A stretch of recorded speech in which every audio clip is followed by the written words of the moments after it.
as a songstress, as the admin, as whatever you end up being. He is already forming you, but this is how it starts. Okay? I know. Anybody need napkins? Just let Araya know. So this is how we're starting everything off. This is our foundation, is love. We are made out of love, right? And God has something specific for you. There's a particle in everybody's cup that might be different.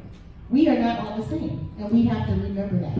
So I want you to take that love, okay? And you can move your markers, but I want you to put that love on the table, in the middle of your table. So you gotta make sure you don't have your other stuff on the table. That's why you have the empty chairs. Dumping this on the table. So you're gonna pour it out on the table. And this is the thing, I'm watching everybody, I do this on purpose. Everybody is pouring it out in front of them. You pour it out in the middle of your table. Because one thing is, you're not in this by yourself. We are all in this together.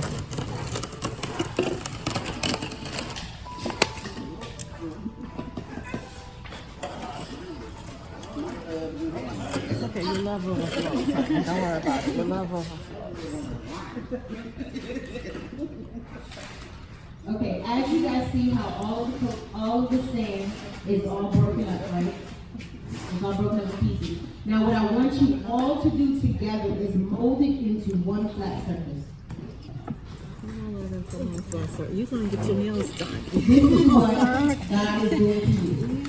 He is molding you and making you out of love. This is a good thing, y'all. This is a 388 thing. That's a good stuff. I didn't know this would be like arts and crafts. So know that God is molding you to be who He wants you to be. But see how you're all doing it together? He's not doing this. Even though God is creating you, you're not in it alone. Okay? That is the purpose of having all of you guys at a table like this. You're not in this by yourself.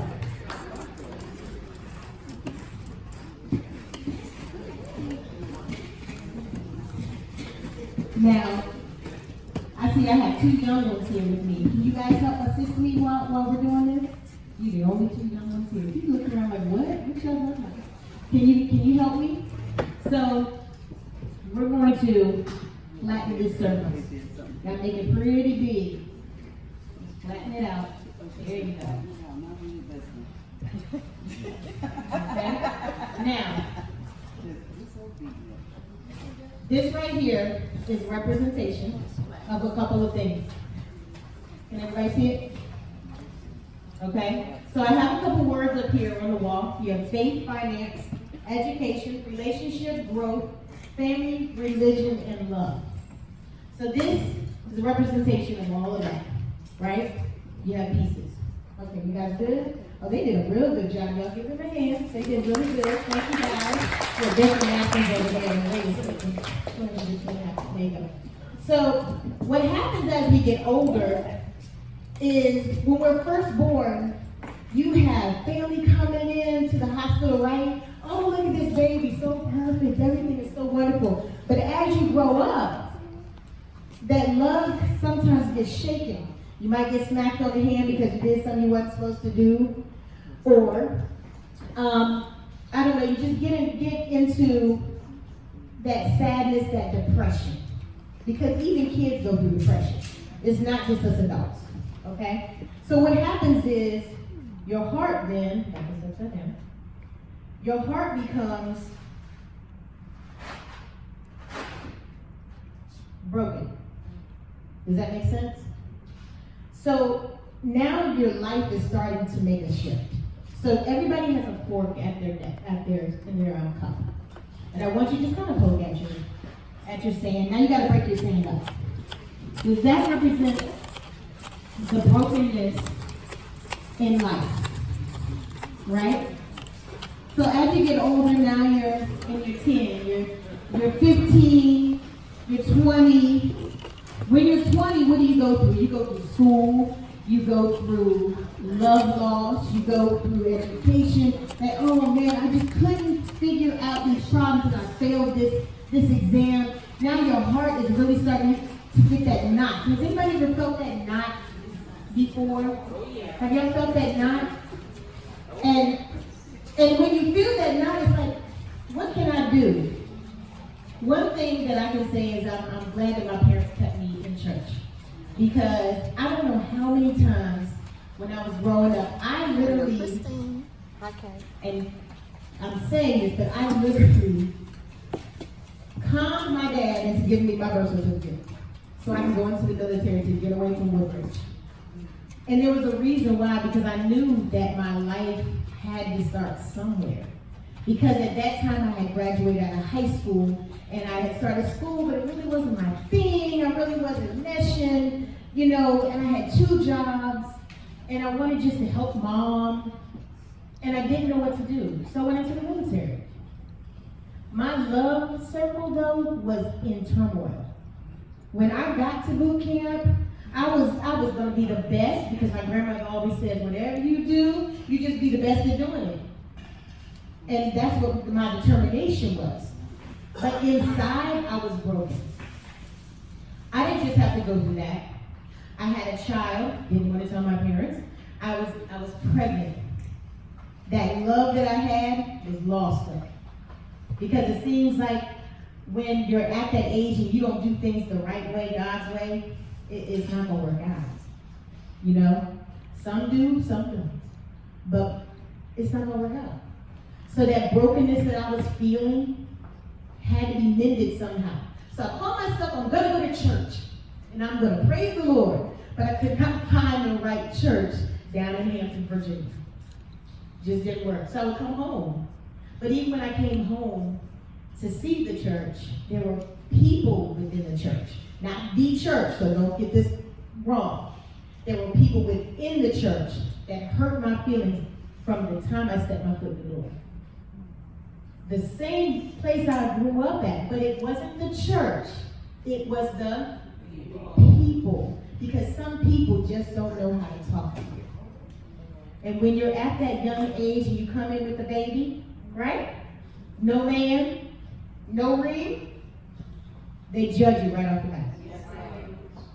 Just because they went to school. They got an education, they married somebody, right? They think they're better. That's the attitude I have. This is the same person they used to. But they used to love me. So my brokenness, I left Hampton to mend. And as much as my mother talked into me, love, it wasn't working. And it was hurting.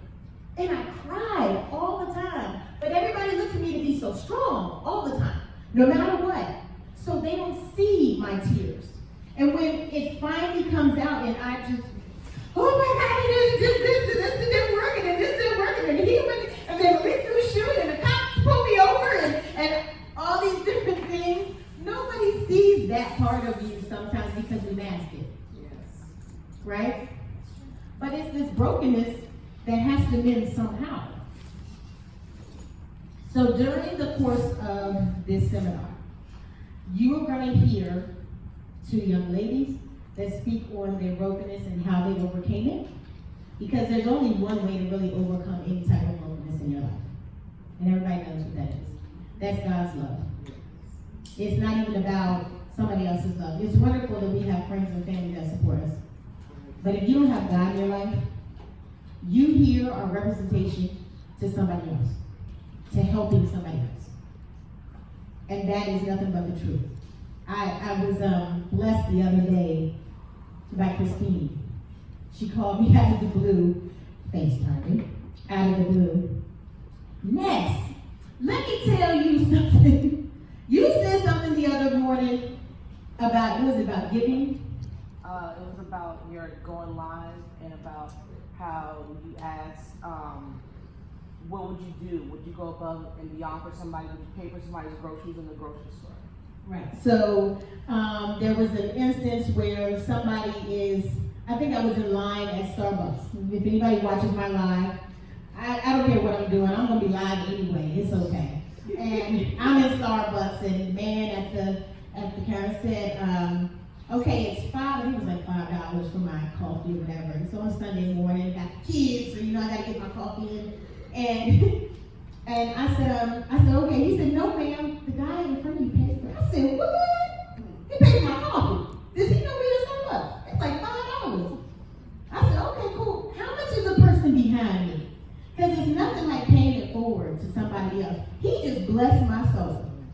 And I might have felt bad pulling up to Starbucks, but I knew I needed some coffee. Y'all know what coffee does. It'll wake you up. You know you gotta be in church and smile. Even when that smile is not genuine, you better. Praise the Lord, everybody. You know you gotta smile because your smile's gonna help somebody else. Right? And that is nothing but the truth. But Christine did bless me with calling me, and that made me feel so good. That made me feel like, you know what? Thanks, Christine. I must be doing something right. You know. So I want to introduce